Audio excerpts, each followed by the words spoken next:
we have. What a great country. I built it during my first term. I built it. I didn't know I'd have to use it this much in my second term. But we had an incompetent president. We had an incompetent administration. And if that group of people in any form, whether it's Kamala, him, it doesn't matter, would have had another 4 years, we would have had no country left. Yeah, please. Thank you, Mr. President. You say you're doing a job for the rest of the world. In your conversations with your counterparts, are they thanking you? What are their conversations like when you talk about this military conflict that's taking place in Iran? Well, they should be thanking me because many of them get 90%. China, as an example, should be thanking us, but I don't expect to thank you, but they should be thanking us. Japan gets 95%, China 91%. Many of the countries, South Korea gets a tremendous percentage of their oil and therefore their energy from the Straits, or as they call it, the Strait. And they should be not only thanking us, they should be helping us. What does surprise me is that they're not eager to help. There are a couple. We'll be announcing some names soon. There are some that really were right up front. I would announce their name now, other than maybe they'd prefer it not being announced for whatever reason. I will say this: it's a lot easier to get people today than it was 2 weeks ago. 2 weeks ago, before we destroyed before we obliterated the country, before we took out, because they're down to about 8% of their missiles, they're down to a small portion of their drones, and we've demolished many of their factories where they make the missiles and the drones, and the rest are all following. Our military has been amazing. We hit Carg Island, took out every single thing on Carg Island except one thing. We left the pipes, because if we take out the pipes, it takes a long time to build them. And at some point, something's going to happen that's positive with respect to those pipes. But there are some countries that greatly disappointed me. And I'm the one that got them to pay from 2% to 5% of GDP, NATO. And I get along great with those countries in NATO, but I always said, the problem with NATO is we'll always be there for them, but they'll never be there for us. And when I hear the UK, which was sort of considered the Rolls-Royce of allies, right? When you say they were the oldest and they were going to be there, and I say it would be really helpful if you'd send over a couple of ships, and if you have some minesweepers, which they do, be very helpful. And the Prime Minister is a nice man. I think he's a very nice guy. He says, well, I'd like to ask my team. I said, you don't have to worry about a team. You don't have a team. You're the Prime Minister. You can make a decision. Well, I have to speak to my people. I said, you don't have to speak to anybody. So it's very disappointing. And then after we obliterated them, destroyed their military, the whole thing, and it became a much safer zone, he said, we're going to send over 2 aircraft carriers. I said, I don't want them anymore. I don't want them after we win. I want them before we start. I don't need your aircraft carriers after we've already won. So, those things are very disappointing. And you have to remember, we have 45,000 troops in Japan. We have 45,000 troops in South Korea. We have 45,000, 50,000 troops in Germany. We defend all these countries. And then, do you have any minesweepers? And they say, well, would it be possible for us not to get involved? I've been saying it for a long time. This is the greatest thing to come out of this. We spend trillions and trillions of dollars on NATO to defend other countries. And I always said, but if it ever comes time to defend us, they're not going to be there. Many of them would not be there. And we're going to have to start thinking more wisely in this country. Some have been very good. 1 or 2 have been great. I'll tell you who the great ones are at the right time. But there have been some that were right up there, Peter. They were right up there. They wanted to do it so much. Go ahead, Peter. Thank you. You were talking about Iran a couple times today and what they did after Epic Fury began. You said they hit Qatar, Saudi Arabia, UAE, Bahrain, Kuwait. Nobody expected that. We were shocked. Are you surprised that nobody briefed you ahead of time that might be their retaliation? Nobody, no. The greatest experts, nobody thought they were going to hit. They were, I wouldn't say friendly countries. They were like neutral. They lived with them for years. Peter, they were going to take over the Middle East. They were going to knock out Israel with their nuclear weapon. But after we knocked out their nuclear potential weapon, they started building missiles, thousands and thousands of missiles. And they were going to do it with missiles while they developed. These are sick people. While they developed nuclear, somehow they were going to start at a different site, because that site was, you saw the site, the mountain. They were going to go into a certain area, which we know exactly where it is, and they were going to do that. And it's incredible what we've done. I tell you, the job we've done. Do you know, if I didn't terminate Barack Hussein Obama's Iran nuclear deal, you would right now, well, Israel would be gone. It would be incinerated, and probably the Middle East likewise. And remember, they have all of those missiles. And I heard they were sending missiles to UAE. I said, that's strange. You know, UAE is like the banker for Iran. They're like the banker. Qatar, their neighbors, they got along okay. Saudi Arabia. All of a sudden, Kuwait is getting hit. Bahrain is getting, all these countries are getting hit. There was no expert that would say that was going to happen. It's not a question of like, gee, should you have known? And if we did know, big deal. I mean, we have to do what we have to do. But we hit them so hard like nobody's ever been hit. We hit them very hard. And we've extinguished most of their missiles. We've extinguished most of their drones. We've extinguished most of the places where the missiles and the drones are built. We've fully extinguished 2 layers of leadership and probably a third, if you believe some stories. So we only have one thing. They have a little choke point, and they've used it very well for years, but it doesn't work.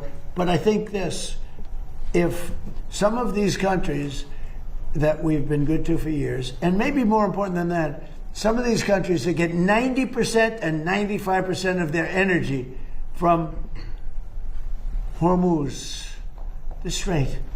Hormuz, a famous, wonderful, beautiful place, but you wouldn't want to be necessarily sailing a boat there right now. I would not. Okay, you know why? Not because of them, because of us. Because we've taken out their entire Navy. We've taken out every one of their drone, they call it a drone layer, a mine layer. There's specific boats that are meant to put mines on. How would you like to have a nation that has 22 boats where their sole function, they're very different looking boats. You wouldn't want one for your family. They're not pretty. Their sole function is to lift a mine into the water and drop it a certain number of feet down. But they had 22 of them. We've taken out all of them. But you can probably drop them off other boats. So we don't even know. By the way, we don't know that any mines have even been dropped. But the thought that they would scares people that have billion-dollar ships. Yeah, please. Thank you, President Trump. I'd like to ask the Vice President about his plans to go after possible fraud in California and New York. We know, of course, about Minnesota. And President Trump, first could I ask you, you said earlier today that the new Supreme Leader, Alemany, you don't know if he's dead or alive. There are a couple interesting reports about him today. There's one report that he just narrowly escaped death in the first airstrikes by stepping out into his garden. There's another report that he may actually be gay despite leading a theocracy that hangs gay people. How do you determine what's true, and do you have an assessment of this? Well, so far nobody knows. If you look at his father, he used to give talks a lot, talking about death to America. He'd say death to America all the time. When they say death to America, you should believe them, because that's what they would have. If they had a nuclear weapon, they would have used it. But they never had the chance. I never gave them the chance to use it. And other presidents should have done. I spoke to one of the former presidents who I actually like. I actually speak to some. I do like some people. It'd be shocking. And he said, I wish I did what you did. Could have done it. Other presidents, somebody should have done it. 47 years this went on. They call Iran the bully of the Middle East. And you could have never had the Abraham Accords. You could never have had peace in the Middle East. Now you're going to have peace. You could never do it with the dark cloud of a nuclear Iran. But Iran is a shell of itself. It's no longer a bully. It's the one that gets bullied. It's a bully that got beat up. We beat the crap out of them. And they deserve that. Do you know, when you see a soldier walking down the street without his arms, or being helped down the street because he's got no legs, or his face is blown to smithereens with no legs and no arms, those two, no legs, no arms, and a face that got racked. That was done by roadside bombs. That's the favorite weapon of Alemany, who I killed in my first administration. General Alemany. Had I not killed him, that was the beginning of their downfall, because had he not gone, it's possible that we would not be this far advanced in destroying Iran, because he was a really good general. He was a vicious, horrible man, but he was a brilliant general. And he was looking to knock out 5 of our military bases at one time. And the man that died with him was his counterpart in Iraq. And they were working together. And they got hit real hard. And if that didn't happen, we would have had a problem. But maybe more importantly than that, he was really the mastermind behind it. And they never found somebody to replace him in terms of the genius. I knocked him out, and that was a big step, knocking him out. But if we didn't get rid of the Obama deal, I terminated it against the wishes of my then Secretary of State. He was Marco. Against the wishes of a lot of people at the time. You remember that, Peter? A lot of people. Had I not terminated, remember that, Stephen? You remember?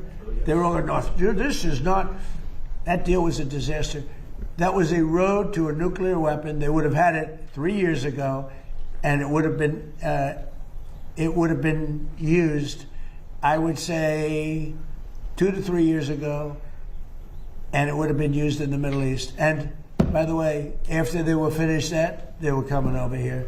They never got a chance to do it. I just want to ask you about something very interesting that you said twice today. That you talked to another former president about the Iran strikes. I did. Was it George W. Bush? No. Was it Bill Clinton? I don't want to say. I don't want to say. Because Barack Obama? a member of a party, they have Trump derangement syndrome all, but it's somebody that happens to like me, and I like that person who's a smart person. But that person said, I wish I did it.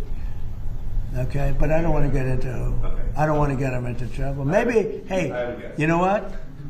I think you probably know. You know, it's interesting. And maybe he'd be proud. I could even ask him that. Would you like me to reveal your name to Peter at Fox? Well, at least you have high ratings. Your ratings are through the roof, Peter. Yeah, Congratulations. thank you for noticing. Congratulations. Can I ask you another question about the war? If Iran, as you say, totally obliterated, got the missiles, got the first 2 rounds of leadership, Air Force gone, Navy gone, can we wrap this war up this week? Yeah, sure. Good. Will we? I don't think so, but it'll be soon. Won't be long. And we're going to have a much safer world when it's wrapped up. It'll be wrapped up soon. We're going to have a much safer world. I had an obligation to do this. I didn't want to, I call it an excursion. I didn't want to make this journey. We had the highest stock market in history. We had low gas prices. Everything was good. And I know exactly. I know what, you're going to do it. And people are going to raise the price of oil. That's good. But I know that. But that's a very small thing compared to allowing them to have. You want to see a stock market go down? Start letting them hit you with nukes, okay? I think, I said it this morning, I think it's a very small price to pay. And frankly, I thought it was going to go down much more, if you want to know the truth. I assumed that it was going to go down much more, only because people don't understand it's a big chess game at a very high level. It's a very high level chess, the highest. And I'm dealing with very smart players. These are smart people. They don't get there. When you deal with some of these people, you're dealing with high level intellect, very high IQ people. These are not Jasmine Crockett and her group. These are smart people. These are really smart people, and violent people, and vicious people, and some very nice people. And some are very nice but violent. They turn violent. But you know what? If I didn't do what I did, we would have been hit. Number one, very important, was the termination of Obama's horrible deal. And number two, this beautiful plane hitting them 8 months ago, whatever it was, and taking out their nuclear capacity. That totally threw them for a loop. If they had that bomb at either time, 5 years ago or 7 months ago, if they had that bomb would have been used almost immediately. Mr. President, two questions on domestic policy, bringing it close to home. First of all, the Save America Act. What are you expecting this week when this vote takes place in the U.S. Senate? Will the Vice President's vote be necessary? I think it's imperative that it gets done. I'm not sure it is. You know, the Democrats have horrible policy. It's just incredible. But they stick together. It's the one thing they do. Their Supreme Court members stick together. Those appointed by a Democrat stick together. If Barack Hussein Obama appoints a member of the Supreme Court, that member never goes against him. And they're proud about it. They say, I don't give a damn if it's good or bad. That man appointed me and I'm never going to let him down. I don't say that's right, wrong. I just say they stick together. Republicans go the opposite way. If Donald Trump appointed me, I'm going to show the world that I can be totally just and I can be independent of Donald Trump. He's not controlling me. And I don't want to control them. I just want to have smart decisions. They gave us a decision on tariffs the other day that won't change tariffs. I can do it a different way. I always knew I could do it a different way. This was a little quicker, a little easier, a little better. But they gave it a decision that could cost this country $500 billion to pay people back, because now I have to start the tariffs all over again. Very simple. And what happens with the money I've already collected? Why didn't they say, starting from now, go the other way? $500 billion, perhaps. It's so sad. But one thing about the Democrats, they stick together like glue. They impeached me twice for absolutely no reason, unanimously. Fortunately, the Republicans stuck together, and it was something. It was pretty wild. But the Democrats have horrible policy, transgender for everybody, open borders, men playing in women's sports. But the one thing they do have is they stick together, no matter how bad the policy. It's embarrassing to watch them try to defend it. And in a way, I say, as a Republican, in a way, I say, thank goodness they have bad policy, because you'd never beat them. We have something in there now, the Save America Act. Voter ID with a picture, right? That's a 99% issue. Even among Democrats. You know, Democrats poll at 89% on that. And then they have proof of citizenship. And then they have no mail-in ballots. No mail-in ballots. We have no mail-in. You go to California, they send out like 38 million ballots. Some Democrats get 7, 8 ballots. Republicans are a lot of times calling in, where's my ballot? Where's my ballot? They're lucky to get one. Jimmy Carter, probably the greatest thing he ever did. I thought he was a nice man, not a great president, to put it mildly.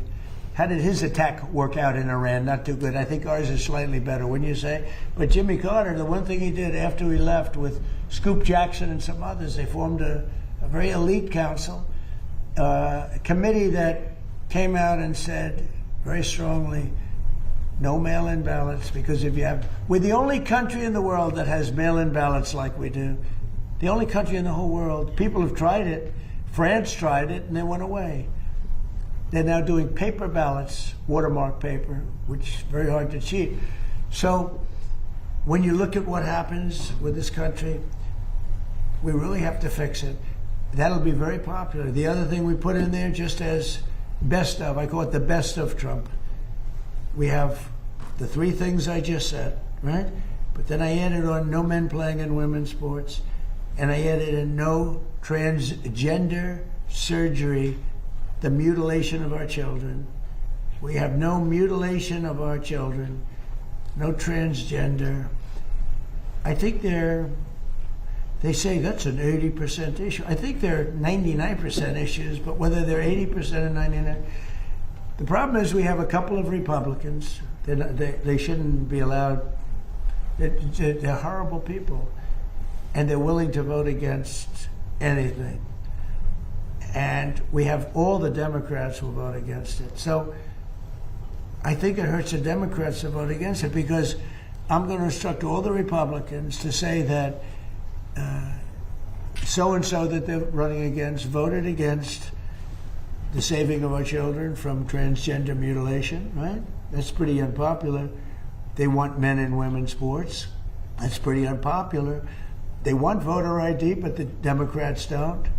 Everybody wants voter ID. Everybody wants proof of citizenship. And most people don't want mail-in voting because they know it's a fraud. Touches too many hands. I mean, the postman gets it, this one gets it, that one. So these are all issues that are in the 90s to 100. I would say some are virtually 100%. And the interesting thing is they're that way not only with the Republicans. I'm not talking about leadership. I'm talking about they're that way also, most importantly, with the people. The people of our country want voter ID. The people of our country want proof of citizenship. And that includes 88%, 89% of Democrats. And I think the Republicans, Eric Schmidt, Rick Scott, Tim Scott, I speak to so many of them, they all want it. I hope John Thune can get it across the line. He's trying. I mean, he told me this morning, I spoke to him, he's trying. I think it'll be a very, very bad thing for our country if they don't. We're just asking for basic things. Think of it. You can't have voter ID. Do you know in California, if you ask a person to show their identification, they have the right to put you in jail. If you're an official and you say, may I please see your identification, you're subject to going to jail. That's how crazy it's gotten. With a low IQ person, because Gavin Newsom has admitted that he has learning disabilities. Honestly, I'm all for people with learning disabilities, but not for my president. I think a president should not have learning disabilities, okay? And I know it's highly controversial to say such a horrible thing.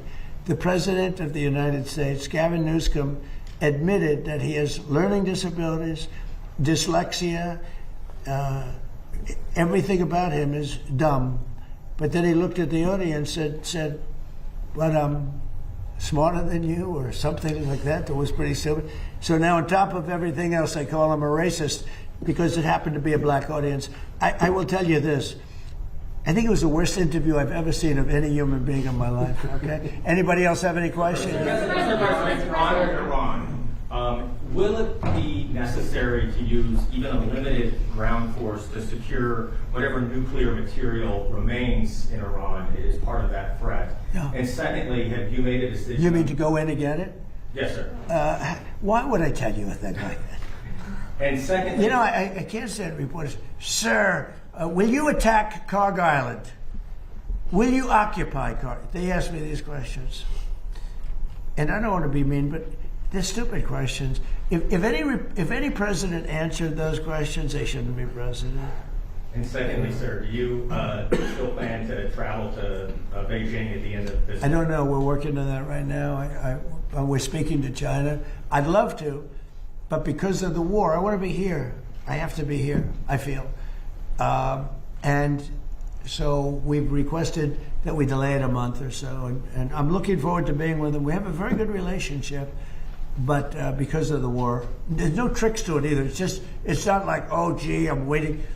It's very simple. We got a war going on. I think it's important that I be here. So it could be that we delay it a little bit. Not much. Peter? When you say Cuba is next, Cuba. is Cuba, whatever you do with the military there, it seems like something, will that look more like Iran or Venezuela? Can't tell you that. I can tell you that they're talking to us. It's a failed nation. They have no money, they have no oil, they have no nothing. They have nice land. They have nice landscape, It's a beautiful island. I think they have great people. I know so many people from Cuba that were treated terribly and they're over here and they became rich. They're very entrepreneurial people, very smart. I know a lot from Florida especially. There's so many people. A friend of mine Started over with nothing. He's now the largest owner of gas stations in the country and stuff. I mean, Cuban. I also know, I was just with a fantastic person who's Cuban and made a fortune in sugar, Fanjul family, right? And this family wants to go back to Cuba to visit it. They haven't been back in like 50 years or something. They largely come from Cuba. And we'll see what happens. They were asking me about that. They want to go back. Not only Fanjul, a lot of Cubans have said, oh boy, would they love to go back. I think Cuba, it's in its own way, for tourism and everything else, it's a beautiful island, great weather. They're not in a hurricane zone, which is nice for a change, They won't be asking us for money for hurricanes every week. But I think Cuba's see the end. All my life I've been hearing about the United States and Cuba. When will the United States do it? I do believe I'll be having the honor of taking Cuba. That'd be good. That's a big honor. Taking Cuba. Taking Cuba in some form, yeah. Taking Cuba. I mean, whether I free it, take it, I think I could do anything I want with it. You want to know the truth? They're a very weakened nation right now. They were for a long time.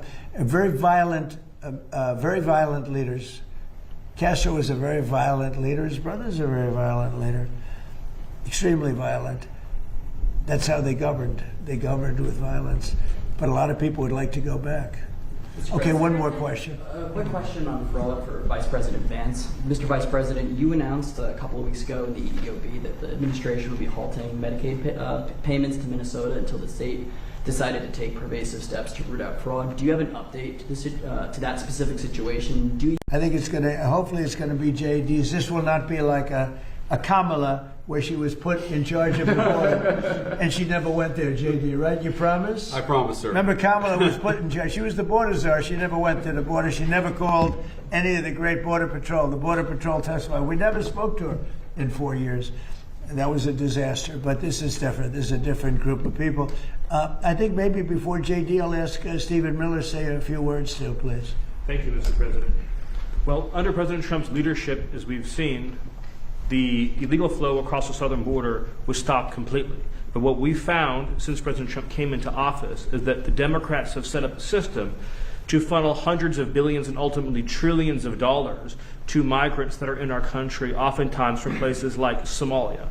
So as an example, ICE recently asked a group of illegal immigrants that were in detention whether or not they were receiving Medicaid. Half of them raised their hands and volunteered that they were on Medicaid. Just volunteered that. These aren't the ones who are hiding it, right? They also asked illegal aliens how they paid their medical bills, and they said that if they don't have Medicaid, they go to hospitals, they get free care there, and they bill it to the taxpayers.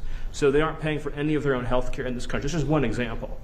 And we've seen this over and over and over again. So under President Trump's leadership, and then of course with JD and the head of the FTC, Andrew Ferguson, we're going to see the first ever effort in American history to reclaim the ultimately trillions of dollars that were stolen from taxpayers. I believe, and I know President Trump believes, that when this theft is exposed, we will see that if all of it were stopped, it would be enough to balance the budget. The extraction of wealth from American taxpayers to people who don't belong here is the primary cause of the national debt, and this is the first ever effort to shut that down. Thank you, Mr. President. First ever. And everyone knows they've been cheating for years. It's the first ever. And it's got to be stopped. I mean, it's got to be stopped. Think of it, Somalia is a third world, maybe a fourth world nation. One of the worst, one of the most dangerous. They don't have anything. They don't have councils. They don't have government. They don't have police. They shoot each other all over the place. They come here and they steal $19 billion. That's crazy. And Ilhan Omar, I hope this is part of it, but she married her brother, supposedly. I mean, there's a lot of documentation. That means she's here illegally and she's a congresswoman. And I hope you're going to be looking at that, or somebody is, all right? Because she's one of the ringleaders here. She's bad news, really bad news. She's so bad for our country. Anyway, JD, please say a few words. Yes, sir. Well, thank you, Mr. President. This is a very important whole of government approach to tackle the fraud problem. And let me just tell one story. One of the things that even before this executive order was signed that we were able to stop under the president's leadership is we saw evidence that in Minneapolis there were Somalis, primarily illegal immigrants, who were defrauding a Medicaid program that was meant to go to autistic children. So they were taking children who were supposed to get